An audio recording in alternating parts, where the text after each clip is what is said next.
The crystal chandelier cast dancing shadows across the mahogany dining table as my stepmother Victoria delivered what she thought would be the final blow. "We've made our decision, Emma. You're cut out of the will entirely. This family has no place for ungrateful children who refuse to contribute." I sat quietly at the far end of the table, the same seat I'd occupied for 15 years since Dad married into the circus. Around me, my step-siblings nodded in satisfied agreement, Marcus adjusting his Rolex, the one Dad had bought him for his birthday last month, and Sophia swirling her wine glass with practiced superiority. "Before we jump back in, tell us where you're tuning in from, and if this story touches you, make sure you're subscribed, because tomorrow, I've saved something extra special for you." "It's really for the best," Sophia added, her voice dripping with false sympathy. "You've never fit in here anyway. Always so different." Different. That was their code word for everything I represented that they couldn't understand. While they spent their days shopping with Dad's credit cards and posting Instagram photos from expensive vacations, I'd been quietly building something they couldn't see. "The house will go to Marcus when your father passes," Victoria continued, gesturing grandly around the sprawling estate. "He understands what it means to be part of this family." I took a sip of water, maintaining the calm expression I'd perfected over years of these dinner theater performances. Dad sat at the head of the table, looking uncomfortable but saying nothing, as usual. He'd stopped defending me years ago, worn down by Victoria's constant campaigns against his biological daughter. "I think that's fair," Marcus said, leaning back in his chair. "I mean, Emma's barely here anyway. Always traveling for that little job of hers." "That little job. If only they knew." "What even is it you do again?" Sophia asked with feigned interest. "Something with computers?" "Consulting." I replied simply, the same answer I'd given for years. It wasn't technically a lie, I did consult. I just happened to consult for Fortune 500 companies on digital transformation strategies, commanding fees that would make their shopping sprees look like pocket change. "Well, consulting won't pay for a house like this," Victoria laughed, her jewelry jangling as she gestured. "It takes real money, real family money, to maintain this lifestyle." Real family money. The irony was delicious. Through the floor-to-ceiling windows, I could see the meticulously maintained gardens, the tennis court Dad had installed for Marcus, the pool house where Sophia held her endless parties. Every square foot of this property held memories, most of them painful. I remembered being 12 years old, crying in the rose garden after Victoria had accidentally given away my mother's jewelry to charity. I remembered being 16, watching through this same window as they celebrated Marcus's graduation with a party I wasn't invited to attend. I remembered being 21, sitting in this exact chair as Victoria announced that my college fund had been redirected to Sophia's European backpacking adventure. Each memory had taught me something valuable. Family isn't about blood or marriage certificates. It's about who stands by you when the world turns dark. And this family had made their position crystal clear years ago. "Emma?" Dad's voice broke through my reverie. "Don't you have anything to say?" I looked at him, really looked at him. Once upon a time, he'd been my hero. He'd taught me to ride a bike, helped with homework, tucked me in at night with stories about brave princesses who saved themselves. But that man had disappeared somewhere between Victoria's arrival and his desperate need to keep peace at any cost. "I think," I said slowly, setting down my water glass with deliberate precision, "that you've all made your feelings perfectly clear." "Good," Victoria said, clearly pleased with what she interpreted as my acceptance. "I'm glad you're being mature about this. It's never easy, but sometimes families have to make hard decisions." Marcus smirked. "Don't worry, Em. We'll make sure to keep your room exactly the same. You know, for visiting." The condescension in his voice was exactly what I'd expected. Marcus had always been Victoria's golden child, the son she'd brought into this marriage as proof of her worthiness. Dad had embraced him eagerly, grateful for a male heir who shared his love of golf and expensive cars. "That's very generous," I replied, my voice steady. "Though I suppose visiting arrangements might depend on the new ownership." Something flickered across Victoria's face, confusion, perhaps, or annoyance at my cryptic response. But she recovered quickly, launching into her favorite topic, how much the family would save without having to include me in their financial planning. I let her words wash over me like white noise, instead focusing on the mental checklist I'd been preparing for months. Everything was in place. Every document was filed. Every signature was notarized. Every transfer was complete. They thought they were cutting me out, but they had no idea what they were really doing. The lawyers will have the paperwork ready next week, Victoria announced with finality. We'll need your signature on a few documents, just to make everything official. Of course, I agreed. I wouldn't want there to be any confusion about ownership. Dad cleared his throat. Emma, I hope you understand. I understand perfectly, I interrupted gently. Actions have consequences. Choices have results. Some doors, once closed, can't be reopened. Victoria's smile widened, interpreting my words as resignation. Exactly. I'm so glad you're finally seeing reason. Sophia giggled, already tipsy from the expensive wine. We should celebrate. This calls for champagne. As she stumbled toward the wine cellar, I checked my watch. Right on schedule. In exactly 6 hours, everything would change. You know, I said, standing from the table, I think I'll head upstairs. It's been a long day. Of course, dear, Victoria said dismissively, already turning her attention to planning their post-victory celebration. Sleep well. I walked calmly up the grand staircase, my footsteps echoing in the marble foyer. Behind me, I could hear them laughing, probably already discussing how they'd redecorate my childhood bedroom. In my room, for now, I pulled out my laptop and opened the secure folder I'd been building for 3 years. Property deeds, mortgage documents, tax records, incorporation papers for the shell company I'd established. Everything that proved what they were about to discover. My phone buzzed with a text from my lawyer, all filings complete. Transfers will be official at midnight. Are you sure about this? I typed back quickly, absolutely certain. Proceed as planned. Then I packed the few personal items I actually cared about, my mother's watch, some photos from before Victoria arrived, my laptop with all my real work. Everything else could stay. After all, it never really felt like mine anyway. As I prepared for bed, I could hear them downstairs, their voices carrying through the old house's thin walls. Victoria was already making plans for redecorating, Marcus was talking about converting the library into a home gym, and Sophia was suggesting they rent out some of the rooms for parties. They were so busy dividing up their inheritance that they never stopped to ask the most important question: who actually owned what they were fighting over? I set my alarm for 6 a.m. Tomorrow would bring revelations that would reshape everything they thought they knew about family, money, and power, but tonight, I allowed myself one moment of anticipation. For 15 years, I'd watched them treat me like an unwelcome guest in my own father's house. They'd made it clear that I didn't belong, that I never had, and that I never would. Soon, they'd learn the difference between being unwelcome and being homeless. The last thing I heard before drifting off to sleep was Victoria's laughter echoing through the halls, celebrating what she thought was her final victory over the stepdaughter who'd never quite known her place. By morning, she discovered that I'd known my place all along. I just hadn't told them what it was. The morning after dawn came with the sound of my alarm and the distant clatter of breakfast preparations downstairs.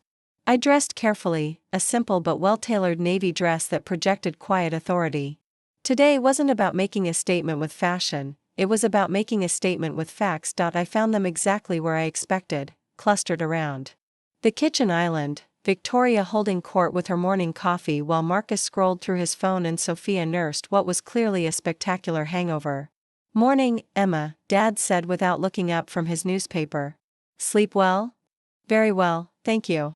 I poured myself coffee from the expensive machine Victoria had insisted they needed, the one that cost more than most people's monthly rent. I trust everyone is feeling celebratory this morning? Victoria practically beamed. We're just so relieved to have everything sorted out. No more family drama, no more complications. Just clean, simple inheritance planning. Speaking of which, Marcus said, finally looking up from his phone, when exactly are you moving out? I mean, now that everything's official. Well, I said, taking a deliberate sip of coffee, that depends on several factors. Sophia groaned from behind her oversized sunglasses. What factors? Victoria said it was all decided. I pulled out my phone and opened the email I'd been waiting for. Primarily, it depends on the new ownership structure of the property. What new ownership structure? Victoria's voice carried a sharp edge. Nothing's changing except your inheritance status. Actually, I said, scrolling through the legal documents on my screen, quite a lot changed at midnight last night. The kitchen fell silent except for the hum of the refrigerator and the distant sound of the landscaping crew arriving for their weekly maintenance. What are you talking about? Dad asked, finally setting down his newspaper. I turned my phone screen toward them, displaying the property deed that had been officially recorded just hours earlier. I'm talking about the fact that as of 12:01 a.m. this morning, I am the sole owner of this property. The silence stretched for exactly 5 seconds before Victoria erupted. That's impossible. This house has been in the family for 15 years. I finished calmly. Ever since you married Dad. Before that, it belonged to my mother's family trust. When she died, it passed to Dad. When Dad remarried, it needed to be refinanced due to some financial difficulties he was experiencing at the time. Dad's face had gone pale. Emma, what are you saying? I'm saying that 3 years ago, when you needed capital for Marcus's business venture, the one that failed spectacularly, you came to me for help. Remember? You said it was just a temporary measure, a bridge loan until you could get back on your feet. Victoria was shaking her head frantically. No, no, no. You gave us money, yes, but that was a family loan. That was helping out. Actually, I continued, pulling up another document, I purchased the mortgage from the bank. The bank that was threatening foreclosure due to missed payments. Payments that were missed because someone had been using the house as collateral for increasingly risky investments. Marcus dropped his phone. You're lying. The Cook County property records don't lie. I turned the screen toward him. Feel free to verify. The deed is public record as of this morning. Sophia finally looked up from her sunglasses. But you can't just take someone's house.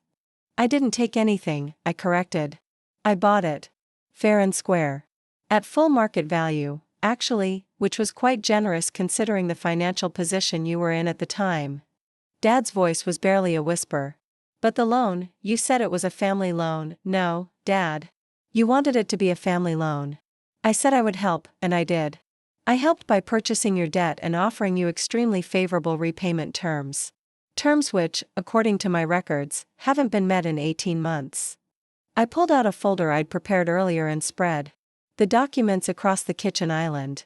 Bank statements, payment schedules, default notices that had been sent to their lawyer but apparently never forwarded to them. This is insane, Victoria breathed, scanning the papers. You can't just, families don't do this to each other. You're absolutely right, I agreed. Families don't do this to each other. Which is why last night's dinner was so illuminating. Marcus was frantically reading through the documents. There has to be some mistake.